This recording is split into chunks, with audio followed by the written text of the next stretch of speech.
தேர்தல் நேரங்கள்ல அரசியல் கட்சிகள் பண்ணவே கூடாத 5 விஷயங்கள்லாம் நான் இப்ப உங்களுக்கு சொல்ல போறேன். வாங்க என்னன்னு பார்க்கலாம்.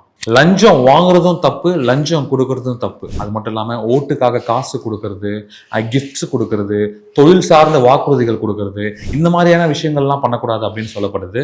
அப்படி யாராச்சும் இதெல்லாம் பண்ணாங்க அப்படின்னு பார்த்தீங்கன்னா, எலெக்ஷன் கமிஷன் என்ன சொல்லியிருக்காங்கன்னா, அந்த கேண்டிடேட்டை நாங்கள் வந்து டிஸ்குவாலிஃபை பண்றதுக்கான எல்லா வாய்ப்பும் இருக்கு அப்படின்னு சொல்லியிருக்காங்க. நம்பர் 2 என்ன அப்படின்னு பாத்தீங்கன்னா, ஜாதி மதம் வச்சு நீங்க ஓட்டு கேட்க கூடாது. அது மட்டும் இல்லாம சர்ச்சு, கோவில், மசூதி இந்த மூணுத்தையுமே வந்து தேர்தல் கேம்பெயின்காக நீங்க யூஸ் பண்ணக்கூடாது அப்படின்னு சொல்லியிருக்காங்க.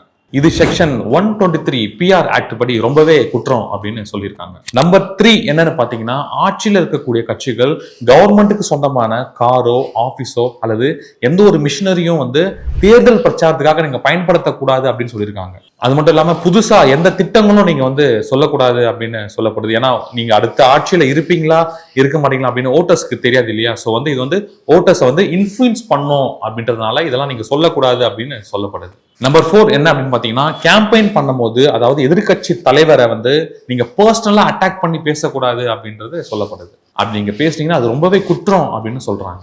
நம்பர் 5 என்னன்னு பாத்தீங்கன்னா, போலிங்க்கு 48 மணி நேரம் முன்னாடியே நீங்க பிரச்சாரத்தெல்லாம் முடிச்சிருக்கணும் அப்படின்னு சொல்றாங்க. இந்த 48 மணி நேரத்தை தான் என்ன சொல்றாங்கன்னா சைலண்ட் பீரியட் அப்படின்னு சொல்றாங்க.